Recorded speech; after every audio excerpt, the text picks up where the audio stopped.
ٹائروں کے نشان دیکھ کر آپ یہی کہہ سکتے ہیں کہ یہ موٹر سائیکل کے ٹائروں کے نشان ہیں اور یہ کار کے ٹائروں کے نشان۔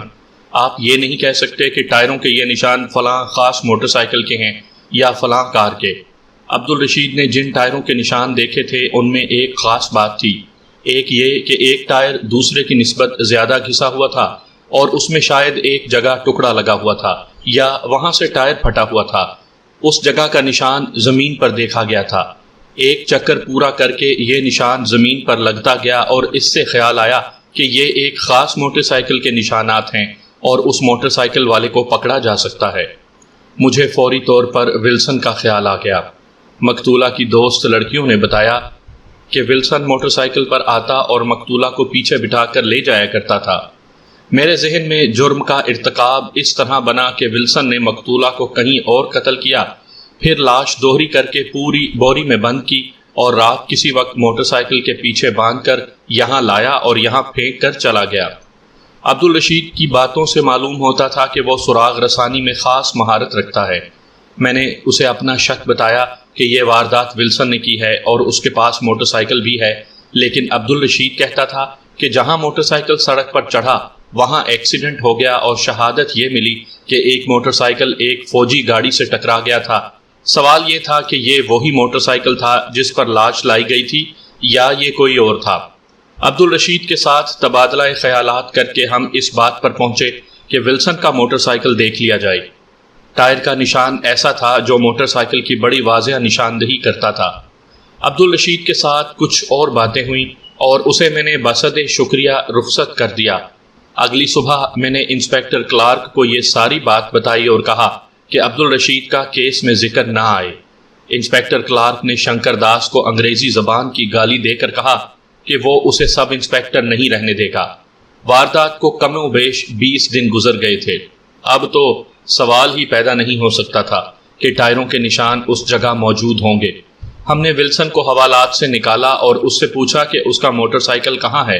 اس نے بتایا کہ موٹر سائیکل اسے کمپنی نے دے رکھا ہے جو اس کے گھر میں ہے۔ ایسا نہ ہو کہ کمپنی نے اپنا آدمی بھیج کر موٹر سائیکل منگوا لیا ہو۔ ہم ولسن کو جیپ میں بٹھا کر اس کے گھر لے گئے۔ اسے ہم نے ہتھ کڑی نہیں لگائی تھی۔ 2 کانسٹیبل ساتھ تھے۔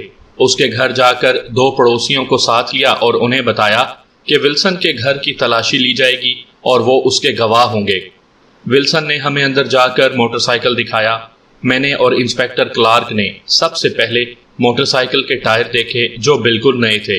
ولسن سے پوچھا تو اس نے بتایا کہ 8-10 روز پہلے اس نے یہ نئے ٹائر کمپنی سے تبدیل کروائے ہیں کیونکہ پہلے دونوں ٹائر بہت ہی گھس گئے تھے۔ ہم دونوں انسپیکٹر یہ بات سن کر خوش ہوئے کہ انہی گھسے ہوئے ٹائروں کو نشان ریس کورس کے باہر دیکھے گئے تھے اور ولسن ہی ہمارا ملزم ہے۔ ولسن سے پوچھا کہ گھسے ہوئے ٹائر کہاں ہیں۔ اتفاق دیکھیں کہ گھسے ہوئے ٹائر ولسن نے ابھی تک گھر میں ہی پھینک رکھے تھے اور کہیں باہر نہیں پھینک آیا تھا۔ اس نے کواڑ کباڑ کے ایک سٹور سے دونوں ٹائر نکال کر ہمیں دکھائے۔ میں نے اور انسپیکٹر کلارک نے دونوں ٹائروں کو بڑے ہی غور سے دیکھا، باہر بھی ہاتھ پھیرے اور اندر بھی، لیکن وہاں کسی ٹکڑے کے نشان نہیں تھے۔ ان ٹائروں کے نشان بالکل صاف ہوتے تھے۔ بہرحال گواہوں کو دکھا کر ہم نے وہ دونوں ٹائر اپنے قبضے میں لے لیے۔ انسپیکٹر کلارک نے مجھے کہا کہ واردات میں پستول استعمال ہوا تھا، اس لیے اس گھر کی تلاشی لے لینی چاہیے۔ میں اس کے ساتھ اتفاق کرتے ہوئے تلاشی کا آغاز کرنے لگا۔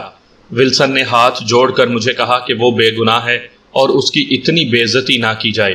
میں رک گیا اور اس سے پوچھا کہ اس کے پاس .22 کا پستول ہے جناب۔ ولسن نے یہ کہہ کر مجھے حیران کر دیا۔ میں آپ کو پسٹل دکھا دوں گا اور اس کا لائسنس بھی دکھاؤں گا۔ وہ ہمیں ایک کمرے میں لے گیا اور ایک اٹیچی کھول کر اس میں سے پستول نکال دیا۔ میں نے پستول کی نالی دیکھی، اس میں تیل لگا ہوا تھا۔ ہم نے یہ پستول بھی قبضے میں لے لیا۔ موٹر سائیکل کے ٹائروں اور پستول کی برآمدگی کی تحریر لکھی اور دونوں گواہوں اور ولسن کے اس پر دستخط کروا لیے۔ ولسن کو ہم واپس لے آئے اور پھر حوالات میں بند کر دیا۔ یہ تو آپ سمجھ گئے ہوں گے کہ پستول اس لیے برآمد کیا گیا تھا کہ مقتولہ کے سر میں .22 کی گولی ماری گئی تھی۔ مسئلہ اب ٹائروں کا رہ گیا تھا۔ یہ ٹائر اگر ASI عبدالرشید دیکھ لیتا تو اچھا تھا کیونکہ زمین پر نشان اس نے دیکھے تھے، لیکن ہم عبدالرشید کو سب کے سامنے بلانا مناسب نہیں سمجھتے تھے۔ انسپیکٹر کلارک کو بتایا کہ عبدالرشید کی ضرورت نہیں ہے۔ اس نے مجھے کاغذ پر وہ نشان بنا دیے تھے جو اس نے زمین پر دیکھے تھے۔ ولسن کے موٹر سائیکل کے ٹائر ایسا نشان نہیں چھوڑ سکتے تھے۔ ہم نے پستول ایگزامینر کے پاس بھیج دیا کہ وہ دیکھ کر رپورٹ دے کہ اس میں سے گولی اگر فائر ہوئی ہے تو کتنے دن پہلے ہوئی ہے۔ اس کے بعد میں پھر انسپیکٹر کلارک کے ساتھ عبدالرشید کی بتائی ہوئی ساری باتوں کے متعلق تبادلہ خیالات کرنے لگا۔ میں کہتا تھا کہ جو موٹر سائیکل وہاں گیا تھا اس کا ایکسیڈنٹ ہوا تھا۔ انسپیکٹر کلارک نے کہا کہ یہ وہاں چل کر دیکھتے ہیں اور سڑک کی دوسری طرف جو دکانیں ہیں ان دکانداروں سے پوچھتے ہیں۔ یہ تو ہمیں احساس تھا کہ رات کے وقت دکانیں بند تھیں، لیکن کوئی آدمی ایسا تھا جس نے عبدالرشید کو بتایا تھا کہ رات یہاں ایک موٹر سائیکل اور ایک فوجی ٹرک کی ٹکر ہو گئی تھی۔ یہ تو ہمارے دماغوں کا بڑا سخت امتحان تھا۔ ہم اپنے تجربے اور ذہانت کو یوں زور دے کر استعمال کرنے لگے جس طرح خشک لیمو اس توقع پر نچوڑا جاتا ہے کہ شاید ایک آدھا قطرہ نکل آئے۔ میں یہ بھی آپ کو بتاتا ہوں کہ سراغ رساں دماغ کوئی نہ کوئی اشارہ پا ہی لیتا ہے، یا آخر میں یہی سراغ لگا لیتا ہے کہ اب کوئی سراغ نہیں ملے گا۔ میں اور انسپیکٹر کلارک اس جگہ پہنچے جہاں ٹرک اور موٹر سائیکل کا ایکسیڈنٹ ہوا تھا۔ یہ جگہ ہم نے پہلے بھی دیکھی تھی جب ہم وہ جگہ دیکھنے آئے تھے جہاں بوری بند لاش پڑی پائی گئی تھی۔ ہم سڑک کے پار دکانوں کے پاس چلے گئے۔ ہم پولیس کی وردی میں ہوتے تو ہمارا زیادہ روب جمتا، لیکن CIA کے پولیس آفیسر اور دیگر عملہ پرائیویٹ کپڑوں میں رہتے تھے، لیکن اس ایک انگریز کو ساتھ دیکھ کر لوگ ہمارے ارد گرد اکٹھے ہو گئے۔ دکانیں زیادہ نہیں تھیں کیونکہ وہ کم آبادی والا علاقہ تھا۔ چند ایک دکانیں تھیں اور یہ بھی بڑی عام سی قسم کی تھیں۔ ہم نے دکانداروں کو اکٹھا کر کے یاد دلایا کہ 20 روز پہلے ریس کورس سے بوری بند لاش ملی تھی اور اسی رات ایک موٹر سائیکل اور فوجی ٹرک کا ایکسیڈنٹ ہوا تھا۔ میں نے انہیں یہ بھی بتایا کہ ہم CID کے پولیس انسپیکٹر ہیں۔ عام لوگ CIA کو نہیں سمجھتے تھے، وہ CID کو جانتے تھے۔ ایک ادھیڑ عمر دکاندار سامنے آیا۔ اس کی پان سگریٹ وغیرہ کی دکان تھی جس کے پچھواڑے میں اس کا چھوٹا سا مکان تھا، لیکن رات وہ اپنی دکان کے سامنے چارپائی ڈال کر سویا کرتا تھا۔ اس نے بتایا کہ رات 3 ساڑھے 3 بجے کا وقت تھا جب وہ پیشاب کے لیے اٹھا۔ ایک موٹر سائیکل اسی طرف سے بڑا ہی تیز آیا جدھر بوری بند لاش اگلی صبح ملی تھی۔ موٹر سائیکل جوں ہی سڑک پر چڑھا، سڑک پر ایک فوجی ٹرک خاصا تیز رفتاری سے آ رہا تھا۔ ادھر موٹر سائیکل مڑا، ادھر ٹرک پہنچ گیا اور موٹر سائیکل سامنے سے ٹرک سے ٹکرایا اور ٹرک نے بڑی زور سے بریک لگائی اور رک گیا۔ یہ دکاندار دوڑا گیا۔ ایک تو چاندنی رات تھی اور دوسرے وہیں اوپر کھمبے سے بلب جل رہا تھا۔ وہ فوجی اچھے لوگ تھے۔ موٹر سائیکل والا بے ہوش ہو گیا تھا اور وہ بری طرح زخمی ہوا تھا۔ فوجیوں نے اسے اٹھا کر ٹرک میں ڈالا اور اس کا ٹوٹا پھوٹا موٹر سائیکل بھی ٹرک میں رکھ لیا اور اس دکاندار سے پوچھا کہ یہاں کوئی سول ہسپتال کتنی دور ہے۔ اس دکاندار نے انہیں سول یعنی سرکاری ہسپتال کا راستہ سمجھا دیا اور ٹرک چلا گیا۔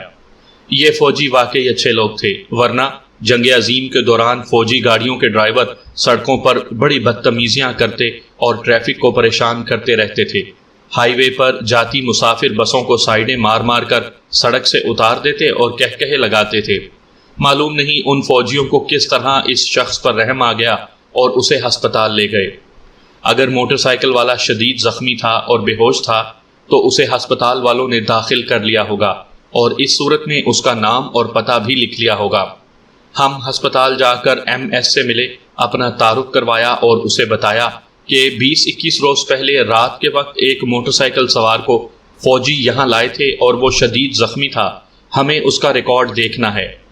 اس ہندو MS نے جب CIA کا نام سنا اور جب ایک انگریز انسپیکٹر کو دیکھا تو اسے چابی لگ گئی اور اس نے اسی وقت متعلقہ آدمیوں کو بلایا، انہیں بتایا کہ کیا درکار ہے اور وہ ابھی ریکارڈ لائیں۔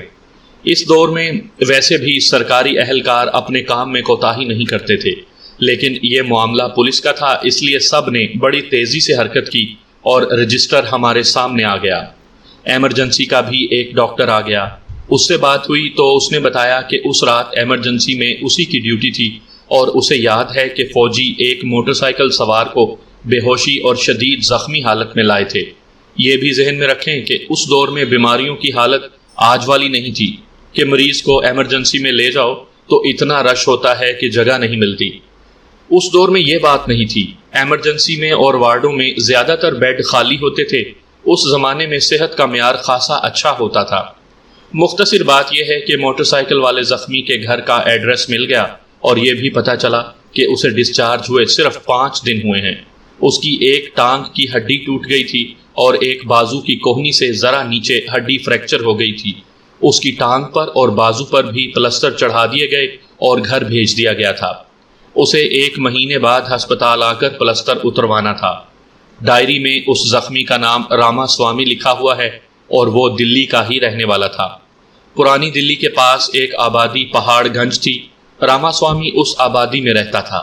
میں اور انسپیکٹر کلارک ہسپتال سے اس علاقے کے تھانے میں گئے اور وہاں کے سب انسپیکٹر سے کہا کہ وہ ہمیں اس ایڈریس پر پہنچا دے۔ اس ایڈریس پر تو ہم خود بھی ادھر ادھر سے پوچھ کر پہنچ سکتے تھے، لیکن تھانوں کے اکثر کانسٹیبل محلوں سے واقف ہوتے تھے، اس لیے ہم نے وقت بچانے کی خاطر تھانے سے مدد حاصل کرنا بہتر سمجھا۔ اس سب انسپیکٹر نے جب یہ نام سنا تو وہ سوچ میں پڑ گیا اور ذہن پر زور دینے لگا۔ پھر اس نے ایک رجسٹر کھولا اور بہت سے لکھے ہوئے ناموں میں یہ نام تلاش کرنے لگا۔ یہ ہے آپ کا راما سوامی، اس نے کہا۔ غلط قسم کی سیاسی گرمیوں میں ملوث ہے، ایئر ہیڈ کوارٹر میں کلرک ہے اور اس پر تخریب کاری کا شک ہے، لوگوں کو حکومت کے خلاف مشتعل کرتا رہتا ہے اور کانگریسی ورکر ہے۔ تھانے کے ریکارڈ پر بھی اس کا یہی ایڈریس لکھا تھا جو ہمیں ہسپتال سے ملا تھا۔ تھانے میں اس کا ریکارڈ کا مطلب یہ تھا کہ وہ پولیس کی زیر نگرانی ہے۔ سب انسپیکٹر نے ایک ہیڈ کانسٹیبل کو بلایا کہ ہمیں راما سوامی کے گھر پہنچا دے۔ ہیڈ کانسٹیبل نے کہا کہ وہ بڑی بری حالت میں گھر پر پڑا ہے، اس کی ایک ٹانگ اور ایک بازو پلسٹر میں ہے۔ ہیڈ کانسٹیبل کی یہ بات سن کر میں سمجھ گیا کہ اس راما سوامی کی روز بروز رپورٹ مخبر تھانے پہنچاتے ہیں، مطلب یہ کہ یہ شخص سیاسی مشتبہ تھا۔ ہیڈ کانسٹیبل ہمارے ساتھ گیا اور ہمیں راما سوامی کے گھر تک پہنچا دیا گیا۔ دروازے پر دستک دی تو ایک لڑکے نے دروازہ کھولا۔ ہیڈ کانسٹیبل نے کہا کہ راما سوامی کو دیکھنے آئے ہیں۔ 13-14 سال عمر کے اس لڑکے نے یوں نہ کہا کہ وہ راما سوامی کو اطلاع دیتا ہے یا یہ کہ آپ اندر آ جائیں، بلکہ وہ اندر کو چل پڑا۔ ہم تینوں اس کے پیچھے اندر گئے۔ اندر عورتیں تھیں جو ہمیں حیرت سے دیکھنے لگیں۔ ہم نے ان کی طرف توجہ نہ دی اور لڑکا جس کمرے میں داخل ہوا ہم بھی اسی کمرے میں چلے گئے۔ یہ ایک صاف ستھرا اور اچھی قسم کا مکان تھا۔ ہم جس کمرے میں داخل ہوئے وہاں سامنے پلنگ پر ایک جوان سال آدمی لیٹا ہوا تھا۔ ہمیں دیکھ کر اٹھ بیٹھا۔ میں نے اسے کہا کہ وہ زخمی ہے، اس لیے زیادہ حرکت نہ کرے اور کسی تکلف کی ضرورت نہیں اور نہ ہی وہ گھبرائے۔ گھبراہٹ تو فوراً اس کے چہرے پر آ گئی تھی اور وہ آنکھیں پھاڑے ہمیں دیکھ رہا تھا۔ ہیڈ کانسٹیبل نے ہمارا تعارف کروایا۔ راما سوامی نے لڑکے کو آواز دے کر کہا کہ وہ فوراً کرسیاں لائے۔ کرسیاں آئیں اور ہم بیٹھ گئے۔ راما سوامی کا ایک بازو پلسٹر میں جکڑا ہوا نظر آ رہا تھا۔ اس نے ٹانگوں سے چادر ہٹائی تو ٹانگ بھی پلسٹر میں جکڑی نظر آئی۔ میں نے پوچھا کہ یہ زخم کیسے آئے تھے؟ اس نے کہا ایکسیڈنٹ ہو گیا تھا۔ پھر میں نے پوچھا کہ ایکسیڈنٹ کب اور کہاں ہوا تھا؟ میری نظریں اس کے چہرے پر جمی ہوئی تھی۔ اس کے چہرے کا رنگ بدل گیا اور وہ آنکھیں دائیں بائیں کرنے لگا جیسے صحیح جواب دینے سے گریز کر رہا ہو۔ ہوا بھی ایسے ہی کہ اس نے جگہ کوئی اور بتائی اور وقت کے متعلق بتایا کہ اسے یاد نہیں۔ وقت مجھے یاد ہے، میں نے مسکراتے ہوئے کہا۔ رات 3 بجے کا وقت تھا اور غالباً تم یہ بھی بھول گئے ہو کہ ایکسیڈنٹ کسی اور جگہ ہوا تھا۔ وہ جگہ بھی میں بتا سکتا ہوں۔ تم تو بے ہوش ہو گئے تھے اور سامنے والے دکانداروں میں سے 2-3 پہنچ گئے اور انہوں نے تمہارا چہرہ بڑی اچھی طرح دیکھا تھا اور اب بھی تمہیں پہچان سکتے ہیں۔ اب اس کے چہرے پر جو تبدیلی آئی وہ میں اکثر اپنی کہانیوں میں بیان کرتا رہتا ہوں۔ یہ تبدیلی اس وقت آتی ہے جب ملزم یا مشتبہ جان لیتا ہے کہ سب پردے اٹھ گئے اور اب وہ پکڑا گیا ہے۔ اتنا گھبرانے کی کیا ضرورت ہے راما سوامی؟ میں نے کہا۔ کہہ دو کہ تمہارے سر کو اتنی شدید چوٹ آئی ہے کہ تمہاری یادداشت بہت کمزور ہو گئی ہے، لیکن ہم ہسپتال سے ہو آئے ہیں اور جن ڈاکٹروں نے تمہارا علاج کیا ہے ان سے پوری رپورٹ لے آئے ہیں۔ تمہارا دماغ بالکل صحیح حالت میں ہے۔ آخر بات کیا ہے؟ اس نے ذرا کانپتی ہوئی آواز میں پوچھا۔ ایکسیڈنٹ میری غلطی سے تو نہیں ہوا تھا، آپ کیسی انکوائری کر رہے ہیں؟ ہمیں دراصل دلچسپی اس کے موٹر سائیکل کے ٹائروں کے ساتھ تھی۔ اگر ٹائر صحیح اور بہتر حالت میں تھے تو اس شخص کے ساتھ ہمارا کوئی تعلق نہیں تھا۔ میں نے سوچا کہ پہلے اس کے ٹائر دیکھ لیے جائیں۔ اس کے سوال کا جواب دیے بغیر اس سے پوچھا کہ اس کا موٹر سائیکل کہاں ہے۔ اس نے بتایا کہ موٹر سائیکل کو بہت ہی نقصان پہنچا ہے اور گھر میں پڑا ہے۔ میں نے کہا کہ موٹر سائیکل دیکھنا چاہتا ہوں۔ وہ خود اٹھنے لگا تو میں نے اسے روک دیا اور کہا کہ وہ اپنے آپ پر جبر نہ کرے، لڑکے کو بتا دے کہ ہمیں موٹر سائیکل تک لے جائے۔ اس نے لڑکے کو آواز دے کر بلا لیا کہ ہمیں موٹر سائیکل دکھا دے۔ ہم لڑکے کے ساتھ گئے تو سامنے ایک برآمدے کے کونے میں دیوار کے ساتھ اس زمانے کا بڑا موٹر سائیکل کھڑا تھا۔ واقعی اسے بہت نقصان پہنچا تھا۔ میں نے سب سے پہلے ٹائر دیکھے۔ پچھلا ٹائر تو ذرا اچھی حالت میں تھا، لیکن اگلا ٹائر زیادہ گھس گیا تھا۔ اس پر ہاتھ پھیرا تو اس جگہ ہاتھ رک گیا جہاں سے ٹائر ایک سائیڈ سے ذرا پھٹا ہوا تھا، اور باہر سے ہی پتہ چل جاتا تھا کہ اس کے اندر ٹائر کا ٹکڑا رکھا ہوا ہے۔ ذرا سا بھی شک نہ رہا کہ ASI عبدالرشید نے جو نشان ریس کورس کے باہر دیکھا تھا یہ اسی ٹائر کا ہی نشان تھا۔ یہ نشان ٹائر کے ذرا بائیں طرف تھا۔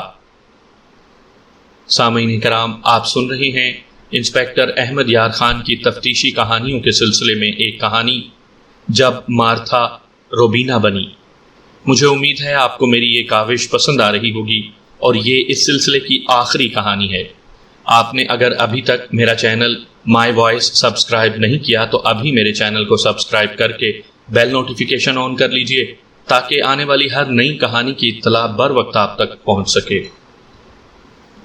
راما سوامی کے کمرے میں جا کر اس کے پاس بیٹھتے ہوئے میں نے کہا، ہم تم پر کوئی سنگین الزام عائد نہیں کریں گے۔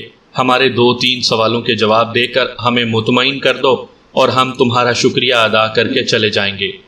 پہلا سوال یہ ہے کہ تم نے ایکسیڈنٹ کی جگہ غلط کیوں بتائی تھی؟ دوسرا سوال یہ ہے کہ تم نے یہ کیوں کہا تھا کہ وقت کا کچھ پتہ نہیں؟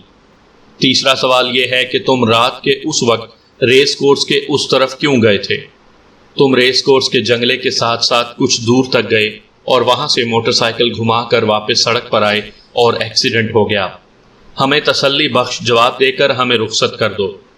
یہ صحیح ہے کہ میرے سر کو چوٹ آئی تھی اور ہوش میں آنے کے کچھ دیر بعد تک تو مجھے کچھ بھی یاد نہیں رہا تھا، اس نے ہکلاتے ہوئے کہا۔ نہ جگہ کا خیال نہ وقت کا خیال رہا۔ اس کے بعد میرا دماغ صحیح کام کرنے لگا تھا، لیکن جگہ اور وقت میرے دماغ میں سے شاید نکل گئے تھے۔ اس کی ہکلاہٹ اور پھر سوچ سوچ کر الفاظ نکالنا اور کوئی لفظ نکال کر پھر نگل لینا، اور پھر اس کے چہرے کے اتار چڑھاؤ سے پتہ چلتا تھا یہ جھوٹ بولنے کی ناکام کوشش کر رہا ہے۔ اس سے کوئی بات بن نہیں رہی تھی۔ اس نے پہلی بار پولیس انسپیکٹر دیکھے تھے، لیکن ہم نے سینکڑوں مرتبہ اس جیسے مشتبہ اور ملزم اپنے ہاتھ سے گزارے تھے۔ میرے ذہن میں ایک نیا معمہ پیدا ہو گیا تھا کہ اس شخص کا مقتولہ روبینا کے ساتھ کیا تعلق ہو سکتا ہے۔ ہم اتنی زیادہ تفتیش کر چکے تھے، اور تفتیش بھی ان افراد سے کی تھی جن کا براہ راست بڑا ہی قریبی تعلق مقتولہ کے ساتھ تھا۔ ان میں سے کسی نے راما سوامی کا اشارہ تک نہیں دیا تھا۔ ایک خیال تو یہ آیا کہ اس کا دوستانہ ولسن کے ساتھ ہوگا، اور ولسن کے کہنے پر اس نے روبینا کو قتل کیا ہوگا۔ یہ تو تھانے سے پتہ چل گیا تھا کہ راما سوامی تقریبی قسم کا کانگریسی ہندو ہے۔ یہ لوگ مسلمانوں کے جانی دشمن تھے، جیسے اب بھی ہیں۔ ولسن نے اسے بتایا ہوگا کہ ایک عیسائی لڑکی مسلمان ہو گئی ہے اور اسے اپنے مذہب میں لانے کی وہ پوری کوشش کر چکا ہے۔ راما سوامی جیسے لوگ عقل سے نہیں جذبات کے زور پر سوچا کرتے ہیں۔ اس نے یہی فیصلہ کیا ہوگا کہ اس لڑکی کو مار ہی ڈالا جائے۔ راما سوامی ہمارے کسی ایک سوال کا بھی تسلی بخش جواب نہ دے سکا، بلکہ اس کی حالت بگڑتی ہی چلی گئی، اور یہاں تک پہنچ گئی کہ وہ بولنا چاہتا تھا تو زبان اس کا ساتھ نہیں دیتی تھی۔ میں اس کی موجودگی میں انسپیکٹر کلارک کے ساتھ کوئی بات اور صلاح مشورہ نہیں کر سکتا تھا۔ وہ اپنے طور پر اور میں اپنے طور پر سوچ رہے تھے کہ ہمارا اگلا قدم کیا ہوگا۔ میں نے سوچا ہو سکتا ہے یہ روبینا کے قتل میں ملوث نہ ہو، لیکن اس نے کوئی نہ کوئی جرم ضرور کیا تھا جسے وہ چھپانے کی کوشش کر رہا تھا۔ میں نے انسپیکٹر کلارک سے کہا کہ اس کے گھر کی تلاشی لے لیتے ہیں۔ تھانے کا ہیڈ کانسٹیبل ابھی وہیں تھا، اور اس نے بھی راما سوامی سے کہا تھا کہ وہ صحیح بات بتا دے اور اسے کچھ فائدہ مل جائے گا، لیکن اب وہ کسی بات کا جواب نہیں دیتا تھا، بلکہ آنکھیں پھاڑے ہر کسی کی طرف دیکھتا، اور اس کے چہرے کا رنگ لاش جیسا ہو گیا تھا۔ میں نے ہیڈ کانسٹیبل سے کہا کہ باہر جا کر کوئی 2 آدمی تلاشی کے گواہوں کے طور پر لے آئے۔ ہیڈ کانسٹیبل باہر نکلا تو راما سوامی ہندوؤں کی طرح ہاتھ جوڑ کر ہماری منتیں کرنے لگا کہ خانہ تلاشی نہ ہو، اور اگر کرنی ہے تو باہر کے آدمی نہ بلائے جائیں۔ میں نے اسے کہا کہ وہ ہمیں پریشان کر رہا ہے اور ہم اس کی عزت و آبرو اور اس کی تکلیف کا ذرا سا بھی لحاظ نہیں کریں گے۔ ہیڈ کانسٹیبل 2 آدمیوں کے ساتھ اندر آ گیا۔ ہم نے راما سوامی کو اٹھایا۔ وہ لاٹھی کے سہارے چل سکتا تھا۔ اسے کہا کہ کوئی مشکوک اور غیر قانونی چیز گھر میں ہے تو خود ہی برآمد کروا دے، ورنہ ہم ایک ایک ٹرنک اور سوٹ کیس میں سے ہر چیز نکال لیں گے اور باہر پھینک دیں گے، اور بڑی ہی باریکی سے تلاشی لیں گے، اور ہمارا طریقہ توہین آمیز ہوگا۔ اسے تو چپ لگ گئی تھی اور وہ کسی بات کا جواب دیتا ہی نہیں تھا۔ انسپیکٹر کلارک نے بڑے غصے سے کہا کہ اس سے مت پوچھو اور تلاشی لو۔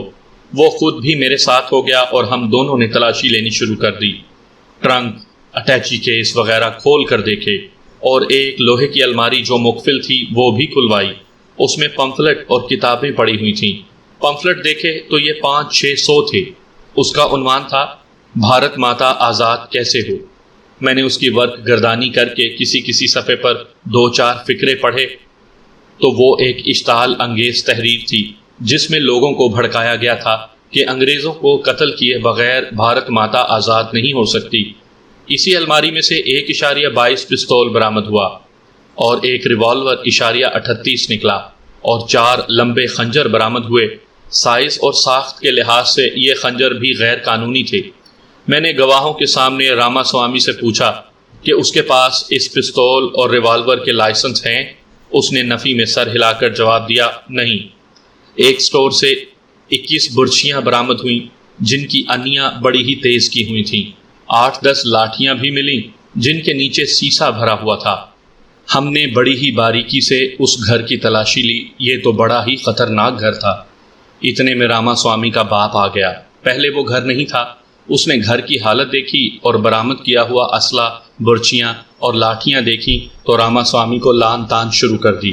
وہ کہہ رہا تھا کہ اسے عرصے سے منع کر رہا تھا کہ ان حرکتوں سے باز آ جاؤ، لیکن یہ نہیں مانا تھا۔ میں جان گیا کہ راما سوامی کس ٹائپ کا آدمی ہے۔ آپ کو شاید معلوم ہوگا کہ ہندوؤں نے سن 1946 میں خانہ جنگی کا اہتمام کر لیا تھا۔ اس کی ہدایت کاری مہاتما گاندھی نے کی تھی۔ ان ہندوؤں کا ارادہ یہ تھا کہ مسلمان پاکستان کے مطالبے سے دستبردار نہ ہوئے تو ان کے خلاف باقاعدہ جنگ لڑی جائے گی۔ ہندوؤں نے اپنے گھروں میں لاٹھیاں اور برچیاں اور تلواریں رکھ لی تھیں۔ راما سوامی جیسے کچھ جوان خود ہی لیڈر بن گئے تھے اور انہوں نے گھروں میں برچیاں اور لاٹھیاں ذخیرہ کر لی تھی۔ میں جب مشیر نامہ یعنی برآمدگی کی تحریر لکھ رہا تھا تو ہیڈ کانسٹیبل وہ پمفلٹ پڑھنے لگا جو سینکڑوں کی تعداد میں برآمد ہوا تھا۔ اس نے ایک صفحہ میرے آگے کیا۔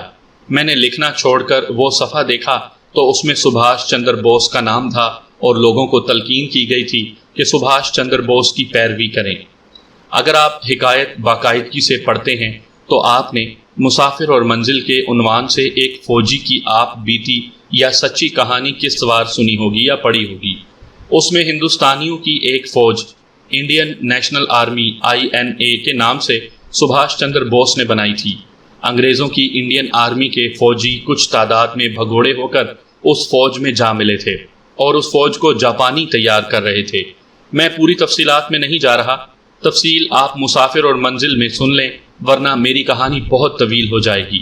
میں یہی بتا دیتا ہوں کہ راما سوامی جاپانیوں اور سبھاش چندر بوس کی بنا ہوئی فوج کا کارندہ تھا اور اسی کے لیے جاسوسی بھی کرتا تھا۔ میں نے مشیر نامہ یعنی برآمدگیوں کا کاغذ تحریر کر لیا، اس پر گواہوں کے اور راما سوامی کے دستخط کروائے اور راما سوامی کو باقاعدہ گرفتار کر کے جیپ میں ڈالا اور اپنے ہیڈ کوارٹر میں لے گئے۔ راما سوامی، میں نے اسے کہا، تم اپنے آپ کو بے گناہ ثابت نہیں کر سکتے، ہم تمہیں کوئی مہلت نہیں دیں گے۔ اقبال جرم کر لو ورنہ آج ہی ڈاکٹر کو بلوا کر تمہارے یہ پلستر کٹوا کر اتار دیے جائیں گے، اور تمہارے زخم خراب ہوتے ہیں تو ہوتے رہیں، آخر تمہاری ٹانگ کاٹنی پڑے گی اور بازو بھی شاید کٹ جائے۔ کوئی بھی قانون ہمیں نہیں پکڑ سکتا، اپنا انجام سوچ لو۔ اس سے کیوں پوچھتے ہو؟ انسپیکٹر کلارک نے بڑے غصے سے کہا۔ میں ابھی فون کر کے سرجن کو بلاتا ہوں تاکہ وہ اس کا پلستر کاٹ دے۔ راما سوامی آخر ہندو تھا، اس کی روایتی بزدلی اس پر غالب آ گئی۔ اس نے جو مشن بنا رکھا تھا وہ محض جذباتی تھا اور اس کے پیچھے نہ عقل کام کر رہی تھی نہ ہی کوئی منصوبہ۔ کچھ ہی دیر بعد اس نے ہتھیار ڈال دیے اور ہاتھ جوڑ کر کہا کہ اس کی جسمانی حالت پر رحم کیا جائے اور وہ سب کچھ بتا دے گا۔ اس نے بڑا ہی لمبا بیان دیا جو کہ مختصراً یوں تھا کہ وہ جاپانیوں کا باقاعدہ جاسوس تھا تو نہیں، لیکن ایک جاسوس کے ساتھ اس کا رابطہ تھا جسے وہ معلومات فراہم کرتا رہتا تھا۔ اس کی زیادہ تر زمین دوز سرگرمیاں سبھاش چندر بوس کی INA کے لیے تھیں۔ نوجوانوں کو وہ اس فوج کے لیے تیار کرتا رہتا تھا اور کوئی اکیلا دوکیلا فوجی مل جائے تو اسے بھی قائل کرتا تھا کہ فوج سے بھاگ کر INA میں شامل ہو جائے۔ اس نے ان سرگرمیوں کی تفصیل بتائی۔ انسپکٹر کلارک نے اس سے پوچھا کہ وہ اپنے جاسوس ساتھی کو جو معلومات دیتا تھا وہ کہاں سے حاصل کرتا تھا۔ اس نے بتایا کہ ایک تو وہ خود ہیڈ کوارٹر میں تھا اور وہاں سے کوئی نہ کوئی راز کی بات مل جاتی تھی، اور پھر مارتھا جس کے ساتھ اس کا بڑا گہرا رابطہ رہتا تھا اور وہ بڑے اہم اور نازک شعبے کے ڈائریکٹر کی اسٹینو تھی، اس لیے اسے بڑی قیمتی باتیں معلوم ہوتی رہتی تھیں جو وہ راما سوامی کو بتا دیا کرتی تھی۔ اس کی بھی تفصیلات سنائیں۔ اس سے یہ ثابت ہو گیا تھا کہ راما سوامی جاپانیوں کا اور سبھاش چندر بوس کا باقاعدہ جاسوس تھا اور ہندوستان میں جاپانیوں کے 5th کالم کا کام کر رہا تھا۔ باقی باتیں پھر سنیں گے۔ میں نے کہا، روبینہ یعنی مارتھا کے قتل کی بات بتاؤ۔ ہمیں معلوم ہے کہ تم اس کے قتل میں ملوث ہو۔ اسے کیوں اور کس طرح قتل کیا تھا؟ اس نے سنایا کہ مارتھا نے ایک تو اپنا مذہب چھوڑا اور مسلمان ہو گئی، اور پھر اس نے راما سوامی کو صاف الفاظ میں بتا دیا کہ اب وہ اس کے لیے جاسوسی کا ذرا سا بھی کام نہیں کرے گی۔ راما سوامی نے اسے بہت سمجھایا لیکن وہ اپنے انکار پر ہی قائم رہی۔ اس نے کہا کہ وہ جب عیسائیت میں تھی تو اور بات تھی، لیکن اب وہ مسلمان ہو گئی ہے، اس لیے کوئی ایسی ویسی بات یا حرکت نہیں کرے گی۔ راما سوامی کو ایک غصہ تو یہ تھا کہ روبینہ نے جاسوسی سے انکار کر دیا تھا، اور دوسرا یہ کہ وہ مسلمان ہو گئی تھی، اور تیسرا یہ کہ اس نے روبینہ کو خاصا روپیہ پیسہ دیا تھا جو جاسوسی کی اجرت تھی، اور سب سے بڑا باعث قتل کا یہ بنا کہ راما سوامی کو خطرہ محسوس ہونے لگا تھا کہ روبینہ کسی بھی وقت اسے پکڑوا دے گی۔ اس نے اپنے 2 دوستوں کے ساتھ بات کی۔ دوستوں نے قتل کا مشورہ دیا جو انہوں نے طے کر لیا۔ راما سوامی کو معلوم تھا کہ روبینہ ہفتے کی شام گھر آیا کرتی ہے اور اتوار کی شام واپس چلی جاتی ہے۔ قتل کی شام راما سوامی ایک جگہ روبینہ کے انتظار میں کھڑا رہا۔ روبینہ گھر سے نکلی اور جب سڑک پر تانگے کے انتظار میں رکی تو راما سوامی اس کے پاس آیا اور بہلا پھسلا کر اپنے ساتھ لے گیا۔ اس نے روبینہ کو دھوکہ یہ دیا کہ وہ اس کے ساتھ چلے، اس کے 2 دوستوں کی موجودگی میں حلفیہ وعدہ دے کہ وہ اس کا راز فاش نہیں کرے گی۔ روبینہ اس کی باتوں میں آ گئی اور اس کے ساتھ ایک ایسے دوست کے گھر چلی گئی جو 2 کمروں کے ایک مکان میں اکیلا رہتا تھا۔ وہاں ایک اور دوست بھی آیا بیٹھا تھا۔ اشاریہ 22 پستول راما سوامی کی جیب میں تھا۔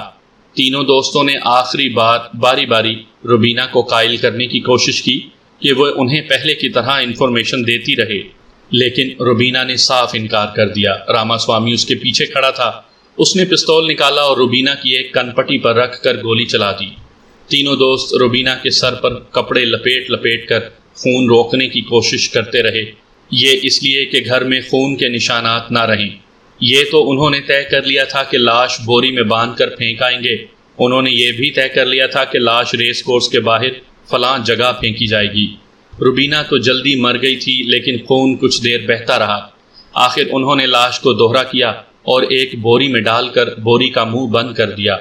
رات 3 بجے سے کچھ پہلے دوستوں نے مل کر بوری راما سوامی کے موٹر سائیکل کے پیچھے باندھی، اور راما سوامی نے موٹر سائیکل سٹارٹ کی اور ریس کورس کی اس جگہ جا پہنچا جہاں سے لاش برآمد ہوئی تھی۔ وہ جگہ ویران تھی، اس لیے کوئی دیکھنے والا نہیں تھا۔ راما سوامی نے بوری لکڑی والے جنگلے کے اندر پھینکی اور موٹر سائیکل گھما کر واپس سڑک پر چڑھا ہی تھا کہ ایک فوجی ٹرک موڑ مڑا۔ وہاں سے سڑک مڑتی تھی۔ ٹکر ایسی ہوئی کہ راما سوامی کو ہسپتال میں جا کر ہوش آئی اور اس نے اپنی ایک ٹانگ اور ایک بازو پلستروں میں بندھا دیکھا۔ جسم پر 1-2 چوٹیں اور معمولی سا ایک زخم بھی تھا جس پر پٹیاں بندھی ہوئی تھیں۔ ہوش میں آ کر اس نے ڈاکٹروں کے پوچھنے پر اپنے گھر کا پتہ دیا اور اس کا باپ اور دیگر افراد اسے ہسپتال دیکھنے آئے۔ 5 دن پہلے اسے ڈسچارج کیا گیا تھا۔ اس کا بیان اتنا لمبا ہو گیا تھا کہ رات آ گئی، اور اگر مجھے یاد ہے تو 8:30 اور 9 بجے کے درمیان کا وقت ہو گیا۔ ہم اپنی اگلی کارروائی صبح تک ملتوی نہیں کرنا چاہتے تھے۔ راما سوامی نے قتل والے گھر کا ایڈریس بھی بتایا، اسے ساتھ لیا، ضروری عملہ بھی ساتھ لیا اور اسی وقت اس گھر پر چھاپا مارا۔ وہاں 2 دوست تو وہ تھے جو قتل میں شامل تھے اور ایک اور دوست بھی وہاں موجود تھا۔ ان سب کو گرفتار کیا اور ہیڈ کوارٹر لے گئے۔ انہوں نے بڑے آرام سے بیان دے دیا۔ دراصل راما سوامی نے انہیں بتا دیا تھا کہ وہ پردہ اٹھا چکا ہے اور اب وہ جرم سے انکار کریں گے تو انہیں سوائے تشدد کے کچھ بھی حاصل نہیں ہوگا۔ پھر راما سوامی کی نشاندہی پر اس کا وہ جاسوس دوست بھی پکڑ لیا گیا جسے وہ اپنی حاصل کی ہوئی اور روبینہ سے لی ہوئی انفارمیشن دیا کرتا تھا۔ اس جاسوس دوست کے گھر سے کچھ اہم چیزیں برآمد ہوئیں تو اس نے اپنے 2 اور ساتھیوں کی نشاندہی کر دی۔